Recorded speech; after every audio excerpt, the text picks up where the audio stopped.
Hi, and welcome to Coffee with Dogs. I'm Susan Allen Medium. I'm an evidential psychic medium and animal communicator. This podcast is a place to share insights into the spirit world and soulful stories of animals and what they can teach us about a life aligned with love. So grab your mug and let's dive into some magic together. Hi, Steph.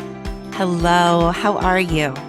Doing great. I got my coffee. You do. Welcome back to Coffee with Dogs. Oh, we want to talk about our last episode real quick. If you skipped our previous episode, please go back and listen to episode 12 because we had a special guest for Susan's feature in Podcast-thon 2026 of Code Red Canine Rescue.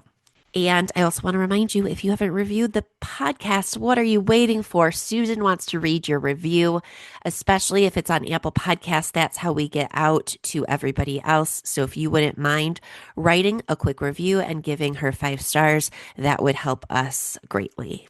Yeah, I love that. I love to read the reviews. It encourages me to talk about the next thing I want to talk about, Right? which is soul contracts. I want to continue on that talk, and people want to know, like, most of my readings, Stephanie, believe it or not, is like people saying to me, did they know how sick they were? Did they know I didn't want to do it? Did they know? Like, yes, like just like like we are all energy and everything is around us. Energy is around us. So that means our spirit world's around us, our pets are around us. When we leave the body, whether it's us or our pets and a soul pet, they stay close. And when we're thinking of them, I love that. When you suddenly have a thought of your pet, even if it's a sad thought, they stay very close or they come closer. But changing the energetics up, like when they do cross over, they are more in a position of being like a spirit guide and connected to our soul and to see what we need and what we want. And I got this question the other day. I guess I had a lot of coffee today. But I got this question. I got this question the other day, and somebody said, this is really amazing, but do you think, and it's actually what I've talked about, like when somebody suddenly gets pregnant, but they had lost a pet, absolutely, that pet is helping that pregnancy and that child to come through. It's usually when we lose a pet, it's usually at the beginning of something else that's about to happen or coming in. Pets, and if you guys, I'd love to hear your stories. When you've lost a pet, did something else come in that was of great importance? A husband, a job, a valued friend, a move, like something, if you could track it. I love to hear these stories because in my readings, that is what has come up in the work that I do. Also, with soul contracts, people understand it to mean like I have a contract with this one animal soul and I'm supposed to be with it in this lifetime. Can that happen with multiple animal souls for one person in one lifetime? Wow. You give me very interesting question. Just like, you know how, let's just go back to remember how we fall in love like a gazillion times Mhm. before we find the one?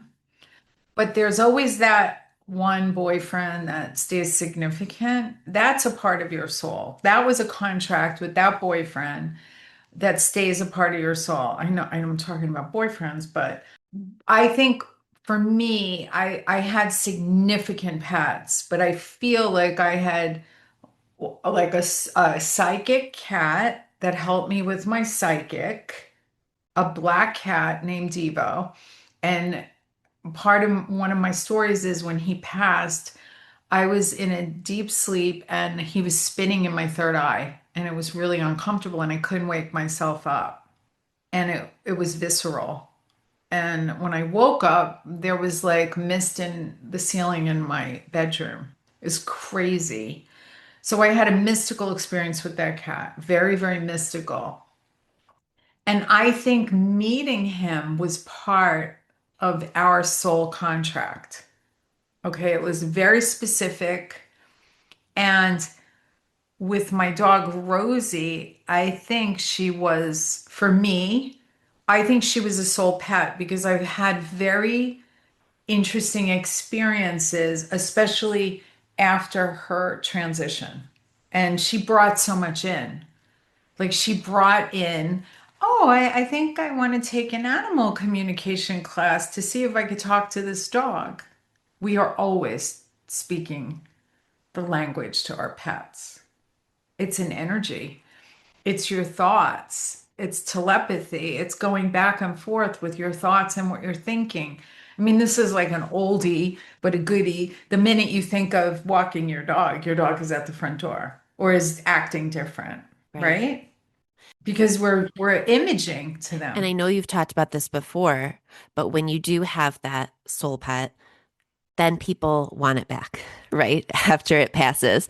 So, but you've said they can serve other roles besides just reincarnating and coming back. Do you Right. want to talk about that again? I do.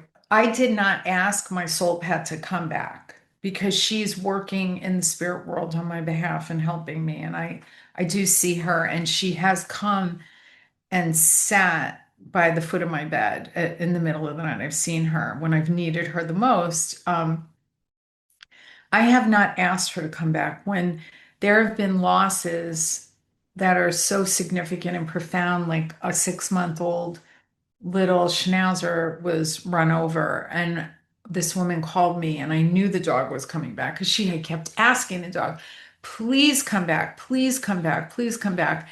And it was already like in the making of this dog coming back. And I just gave her the signs and the symbols of how she would know, like what would happen. And then she would know it was her dog. Besides that intuition. And then her dog ended up knowing the same tricks as a very, very young dog. It took like one time, roll over. There were significant things that she didn't have to teach the dog. So it is it is really both of your choices, but mostly Mhm. your need. Do you Right. understand? Like I would rather have, I know this sounds, I want my dog and I miss her, the body, the physical, but I know how much she is working on my Hmm. behalf in the spirit world. And it's almost there's more power in that for me to help other people than having her here with me on my lap and being part of my life. And man, oh man, did that I get why people say I feel like I'm not going to make it when my pet dies. It felt like that for me, and I didn't know the impact, even though she was sick for a very long time, and I was up in the middle of the night feeding her, and I didn't know. And I'm helping people with their animals crossing over, and guiding them through the final stages, and really clear on what they want, what their owner wants, how this is going to work out, how their owner is going to feel. And I had no idea. It gave me a whole nother level. And as I say it, I got like the God bumps. What another level of compassion when people lose their soul pet. The grief is like you could cut it with a freaking knife. It is so you can feel it in your body. You can't function. You think you're going to die. You think you need an emergency room. I mean, all of it.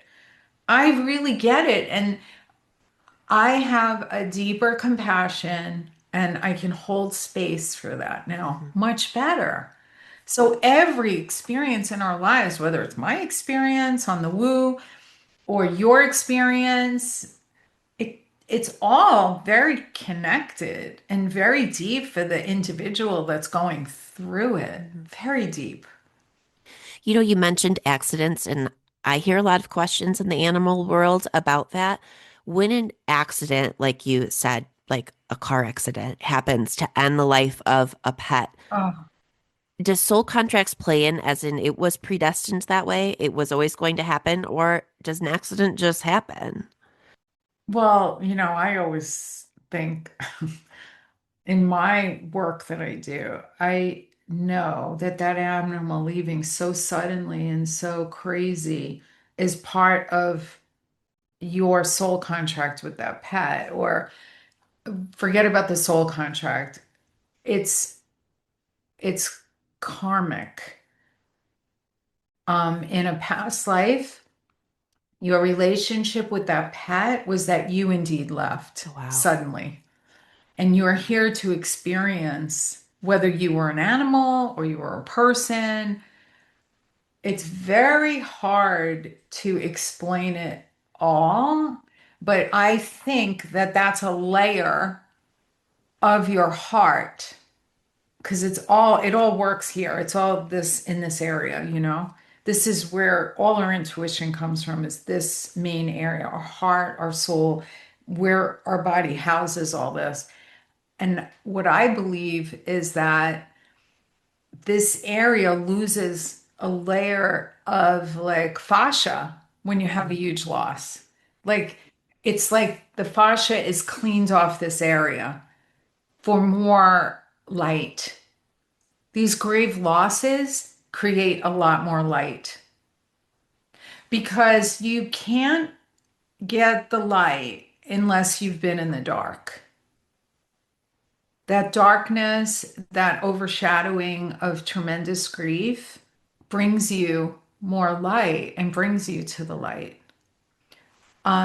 And I think people can experience this like through that horrible suffering and grave loss and sadness. There's like this light, like the resurrection. We're headed towards Easter for Catholics to they get it, like this grave loss, the crucifixion, and then there's the rising, this beauty, this magnificence, this light. When people will say to me, "Oh, this dolphin shot out of the water when I was at the beach," and that's a message. When you're thinking of them, they're right close by you. They're right there. That's why you're thinking of them. That's why they shoot in your consciousness because they're right there. Let me ask you kind of a rescue question then. Can we step in as an outsider and still save an animal that maybe was contracted to another person or supposed to be with another person, but that person gave up or it didn't work out? Yeah, you always get the animal you're supposed to get. You always do. There's like no mistakes. I have deep compassion for the people that give up the pet too soon. Because in my experience, it's always before the miracle happens, right? When I was selling real estate and um, there was a thing around short sales and people were just like leaving with the clothes on their back and they had no money. They would leave their animals in the houses. Still happens. Oh God. I don't get it. That animal is so significant and people don't get it in their next stages because they're a light being. That's like having an angelic realm. I think of all these little pictures.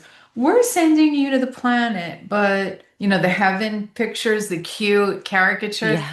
We're sending you down to Earth, and we're not going to give you wings because you're disguised or whatever those cute little quotes are. There's truth in all of that. But there's truth in imagination. There's truth in imagination. So honor yourself, honor your heart, honor your thinking, honor your imagination. You must have a rescue fail story. I know you have many Oh God, where which you one do you knew, want? which is the most significant. No, I would say for Wow. me, it was little Roxy. Roxy is a bobtail little girl that was rescued off the side of the road in Kentucky with seven babies.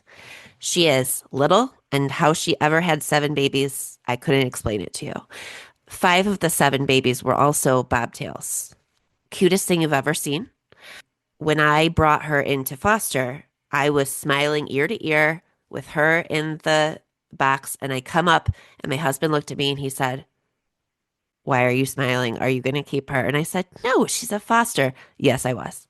I knew when I saw her, she's the oddest looking, craziest. She had rotten teeth. She had 7 babies. She's got a hip displacement. You can't pick her up. She was feral. And I loved her from go. Wow. And you lied to your husband. You Oh, knew. I in rescue you lie a little bit. That's a great one. I love that. It's like we know and somehow we try to fight it, but Right. we know. Right. We just know. When you talk to people in readings, are they Mhm. mostly asking to talk to that one definitive animal that had the impact on their life? Or do you get more people that are like, I want to talk to this one I've got now and what the heck's going on with him? Great question. When I do a reading, I ask for a photo of the pet they want to connect with because I think it's really important to give them evidence of that pet's life. But sometimes other animals will come in to the reading and I allow it because I'm not here to edit. I'm here to give the person what spirit wants them to have, not what I want them to have. It's more for them. So I always like to at least start with the animal. And if I'm supposed to continue with that animal, I will. And if other messages come in, I don't edit.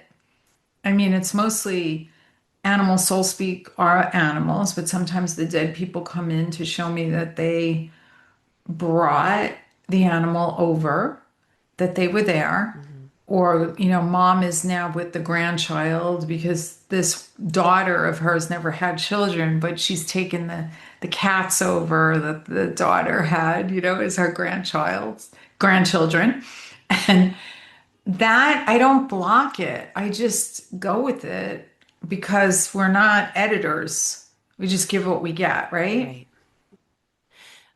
Does my dog now recognize my dog from before that was my soul pet? Like, do you think if you talked to Mando, he would be like, "Oh yeah, Daisy's around." You know what I Oh mean? yeah, That happens. absolutely. Yeah. Absolutely. They show me that, like the cat on the couch. And sometimes it, like, they know it's a soul pet. They know it's in spirit. They know it's not there. They see and feel the essence of the pet. There's no jealousy. It's like a calm energy when the soul pet comes, but it's like your dog will go, "Hmm?"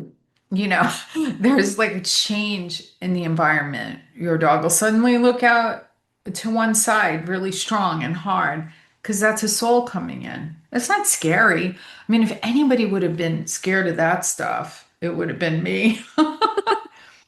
I had to go through a whole thing where I had to say to the spirit world, if you're gonna like show me dead people, or don't scare me and don't freak me out. I'm not interested. I'm interested in peace and calm and being a conduit for healing. I think that's the most important thing. That's the thing about readings. They are amazingly healing, more so than any other thing that I've tried in the past to heal. I think mediumship healed me more than anything. The animals are healers too, which I think people sometimes forget. So when you're Yes. talking to an animal, a lot of times, aren't they giving you messages about the owner? Like they need to do this and this. They need to stop Yeah. worrying. They need to. Yeah. Or go get a sleep apnea test. Like my Amazing. mother is stopping breathing several times during the night. I'm freaking out. I had a dog tell me that, or I had a dog tell me she doesn't drink any water. Wow. She's so dehydrated, or she needs to have blood work again, or the dog will tell me she's going to be fine. Like I'm watching over her. Wow. Oh, that makes me think of a hard question. If the owner passes and the pet is still alive, what happens there? Well, if an owner passes and the pet is still alive, I believe the next step for the pet is to go to the next person that that pet is meant to be with. Interesting. Yeah. So, and I do believe that the owner comforts the animal. The original owner from the spirit world comforts and spends time with the animal because we become multidimensional at that point. We could spin around the globe. We could, we're just free of the meat body. Right. So if you adopt an animal from a shelter that lost an owner, you're getting a free ghost. That's so cute. Well, I don't think the ghost would be there for Right. you, bother you. I think the ghost would be there, to visit the pet. It's more of an energy, like I'm gonna shelter my pet with a lot of love and let my pet know how much she meant to me in the final hours of my life. And I'm just gonna let her know what an amazing angelic dog she was. It's like it's all feeling. I almost already know what your answer will be, but I don't know if our audience will. I've talked to you a lot. But when you see people on the other side, are they with their pets on the other side? A lot of times, yes, they are. They always show me that. I mean, they don't sometimes they immediately come in, but when I'm getting the image and the personality and I feel them and they're starting to talk through me, they'll say to me, let her know I got her crazy dog on this side. And then I describe the pet because I could see the pet at this point. Does that answer the question? Yeah, I'm just interested in how that happens because I bet you've had readings where you're like, okay, now who's the white dog? And the people are like, oh my Yes. gosh, he's got my white dog, you know? Yes. And they love that. Yeah, or there's a soul contract between one lady and the neighbor's dog. It might not be her dog, but she had this amazing Right. relationship with the neighbor's dog and had special treats for the neighbor's dog. And when that dog passed, that woman felt it. And my God, in a reading, I think we put it up on YouTube, I'm not quite sure. The woman said, I said, this dog is coming through. I gave the name by name. And she goes, oh my God, I wrote the dog's name down. I was hoping to hear from the dog. And it wasn't even her dog, it was her neighbor's dog. When you have a relationship with, can't always Mhm. explain it to the owner. It's personal to you. Oh, will you talk about when you're talking about soul contracts and being connected to the soul of an animal? Sometimes I think in our human mind, we get caught up with like a breed or a type. I only like black dogs because I had a black Yeah. dog, or I only, Oh God, I love that. I love this question, and you asked me a lot. You've asked me before, but maybe people didn't hear that episode, so I love answering it again. When I got my pug, it was from Jana, and she Facebooked me and she goes, I know you like Frenchies, but we have a pug. And I'm like, oh, not my breed.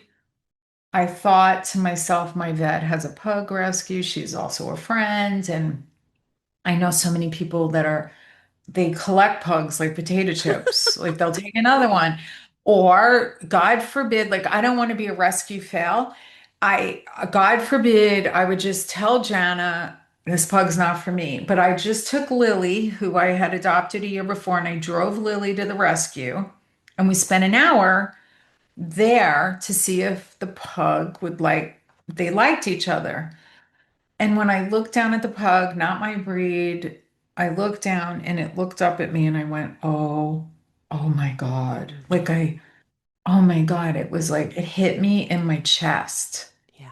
Like I just knew it hit me in my heart. And I'm gonna just tell you, I am so deeply in love with this pug. Now, the Frenchie is my husband is so madly in love with the Frenchie.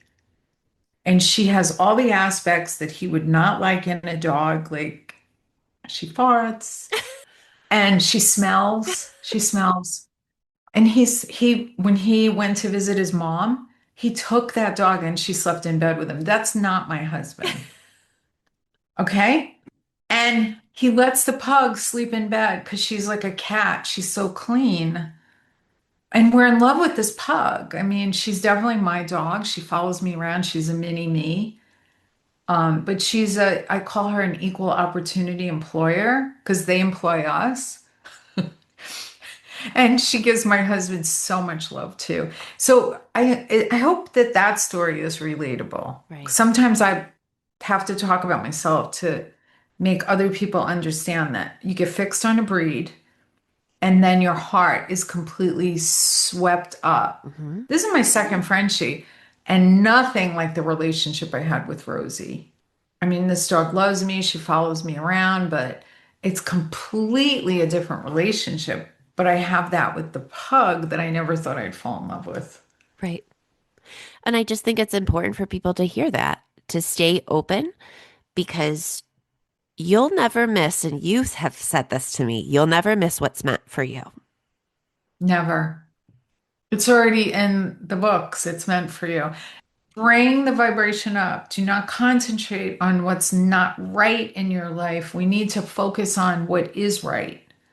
Bring that vibration up. Even if everything looks dismal, change your thinking, change your life. Thoughts are things, and what we think about, we're bringing about. No matter how bad it seems, there's got to be something that you can focus on that's positive. The sun shining. There's a plant. There's something. I have food. I have shelter today. There's something. It's just one bad day. So, what events or things do you have coming up in April that you want people to know about? We just put up a gallery of 8 because the one that we have in March 15th, is sold out. We have a gallery of 8. I might have 2 days of readings in Miami and Fort Lauderdale, April 1st and 2nd. If you're in Florida, Yeah, Fort Lauderdale or Miami, and you want to see me and you want to have people at your home, I'll come to your house. Assistant at susanallenmedium.com. Email Chelsea right away because I come home early April 3rd. fun. Jump on that. And if they want to see you, see other things that we've done with the podcast, susanallenmedium.com. Yes. And you have a YouTube as well. Thanks. Yes. This is so much fun, Stephanie. Thank It is. you. Thank you so much. And we will see you next time. Bye, everybody. Thanks for joining me for another episode of Coffee with Dogs. I'm your host, Susan Ellen Medium. I would love for you to rate and review the podcast wherever you listen. This helps everyone find me. Thank you so much for spending time with me today. From my soul to yours, and from our animals to us all, until we meet again.